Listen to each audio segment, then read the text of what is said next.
back to Linda's Pantry. So today is number 2 in this series that I'm doing for dating after 50. Well, the struggle is real.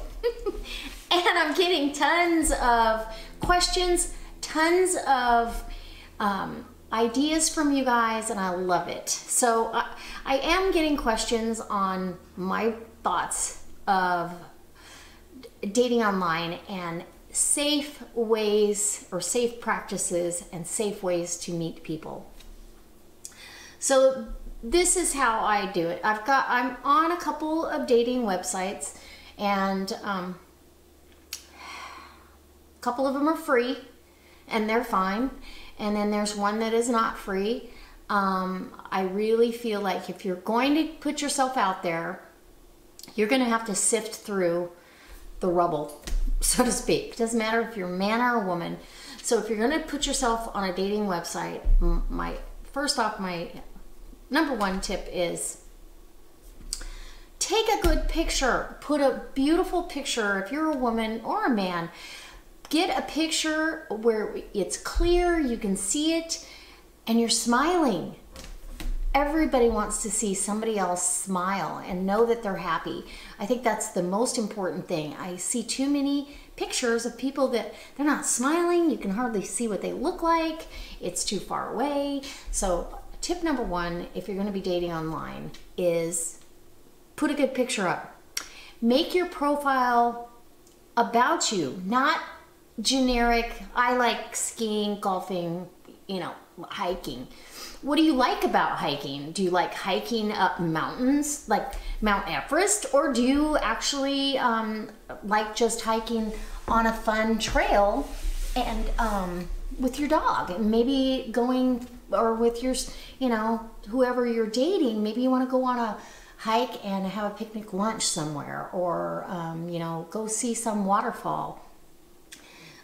If you put some details that tells a story about who you are, it makes it more real instead of just stating facts. I like music. What kind of music? I mean, that's a broad statement. So that, I think in the profile, it shouldn't be too long, but it should tell a little bit about who you are and what maybe you're passionate about.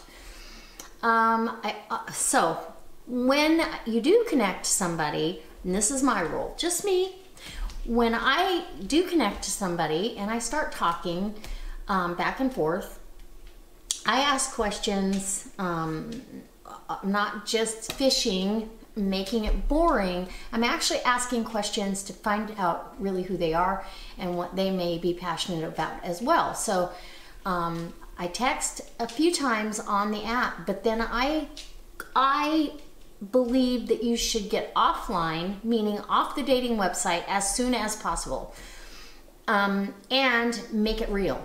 You need to hear their voice. A lot of these dating apps, you have a safe, they don't even have to have your phone number. You can call them through the dating app and it is fine. Nowadays, you can block somebody if they aren't your cup of tea and you don't want them contacting you again. But I think it's super important to hear their voice up front. I also think that if you are going to meet, I believe you should see them animated. You should see them animated. So I have a app that I use that is like texting. It's not, now you can video chat with them on FaceTime if you want. You can do that. That way you see them animated. It's hard for a person to lie to a camera. It's easy to do it on a keyboard, but it's very hard to not be genuine on camera. So it makes you a little vulnerable. So I say video chat, or do the, I use Marco Polo, so it's like text messaging, and you can rewatch it and really listen to them. And so then I make the decision after a few times of talking with them, and usually it's over a week or 2 period. I try not to drag it out too long. Most of the time it's within a week. If we're talking often, then go ahead and meet up. And meeting up in a safe spot, Starbucks. I meet for a walk in a public place. Meet for, maybe you're going to go get you know, Jamba Juice, something like that, or a cup of coffee at a cafe. That's fine too. I really feel just make it public. Let whoever is close to you know that this is who you're meeting, this is where you're going to be, and you will let them know when you are no longer there. So you've covered all your safety zones, and I really feel that that's important. Most people are genuine and okay, but I've had an instance where I really thought, boy, I wish I would have said exactly where I was going. And you know, I'm pretty good at taking care of myself, and my intuition and my radar can switch like that, and you really do need to trust your intuition. If you don't feel like it's the right thing, don't do it. So, man or woman. All right, guys. And I have friends. I have a very good friend that I've been friends with him. He went through the same thing as I did with his divorce, and he's been trying to navigate this over 50 dating thing. And so I really get that insight up close from him and know that, oh my gosh, the struggle is real for both sides. So guys, I hope some of these little tips have helped.